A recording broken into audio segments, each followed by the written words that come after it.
Hey everybody, this is Jim at freechartvideos.com, and we're going to look at the S&P 500 after the close on March 11th, 2011. I'll remind you that this video is for educational purposes only, and it is not intended to be used as any form of investment advice. I can draw lines on charts, but only you can draw your own conclusions from your own due diligence and make investment decisions that are suitable for your financial situation. I'm not a licensed professional, just a guy that draws lines on charts. So let's see what's going on. Okay, well, the market's rebounded a little bit today. And as you can see, if this pattern that we had been trading in, if these are the correct lines, it made a pretty strong back test on this line right here.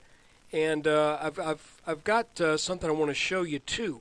Now, additionally, you know, we've got a little bit of a ragged bottom edge on this pattern, and so there's some wiggle room in where this line should be drawn. But I'm drawing it with this bottom, and this bottom, because any other approach we might do, even though it might be a little bit more symmetrical that way, every other approach only has two touches on the bottom. This could be what we're looking at. I mean, this might be right because it is a little bit more symmetrical with this line right here. In other words, this angle and this angle are closer to each other in relation to a horizontal. They're more of a mirror image. So I tell you what, let's just kind of split the difference for now, and because there's a couple things I want to show you that are kind of neat. Let's zoom in on I think maybe a 3-minute chart. Okay, you'll recall that yesterday I made mention that there were two ascending wedges that formed during the day yesterday, and that the apex of those wedges was interestingly right at the same spot. And if we snap down a horizontal line, where's my horizontal line tool? If we put a horizontal line on that spot, if you can go back and listen to the video, I said that is the theoretical high point, where things should not get any higher than that. And I want you to look where the rally today died off, at right at about 1308, which is roughly where the apex to both of these patterns is. Now, I don't know, I've never heard anybody else mention this. I know that they say that when you're trading in one of these patterns, theoretically you'll never reach the apex, but I've noticed that apex very often also ends up being a level that's hard to break. It's almost like somehow the market knows, like a thermos bottle knows. You know the old joke, the guy says, you know, I'm confused about something. He says, and the guy says, what's that? He says, well, this thermos bottle, when I put something hot in it, it stays hot, and when I put something cold in it, it stays cold. How does it know? So that's kind of a, how does this know, is what the point is. You get these little patterns. How does it know? It's really interesting. However, I want you to see that where I thought we had, this is actually where my line was drawn yesterday, where I thought we had kind of a line of support that might give way today, it ended up serving as support despite a brief break, and this whole thing right here sort of started to act like a descending wedge, setting up a back test. Now, if you are an astute observer, you will also see the outlines of what some might consider an inverse head and shoulders. Now, I want to go ahead and let's measure this, just in case it plays out that way. So that means we got kind of competing things going on here. If this inverse head and shoulders plays out, then it looks like we may be setting up a back test on this light blue line right here. So what I would look for tomorrow, I would look for a possible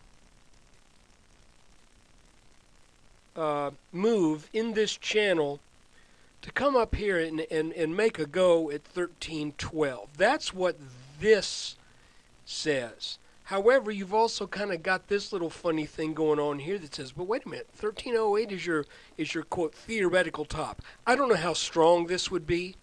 I just know that I've noticed it time and time again. Additionally, let's back out just a second. Let's go to that 15-minute chart. Now let's draw this line, and let's give it just a little bit of let's use this low point, and let's use this low point, and let's ignore this this shadow on this candle right here. Now if we go in and look at that 3-minute chart,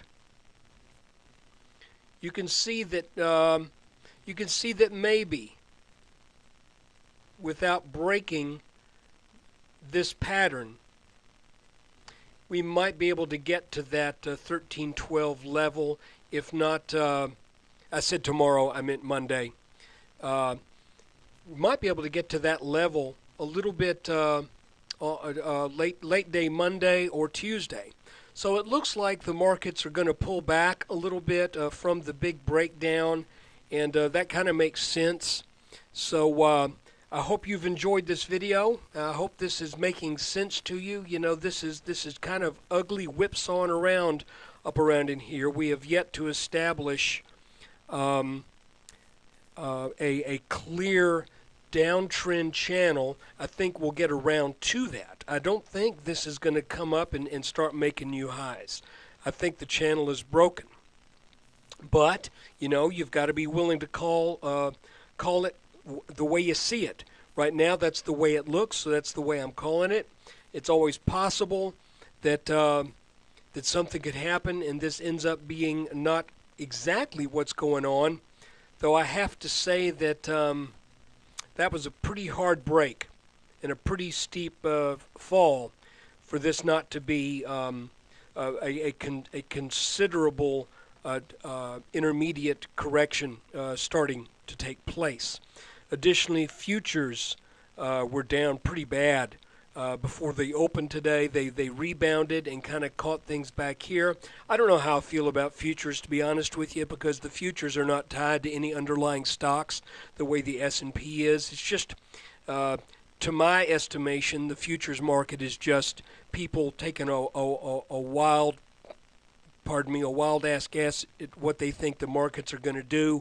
It's a good gauge of sentiment and everything, but it's not really an accurate picture of what is going on with the individual stocks that are in the S&P.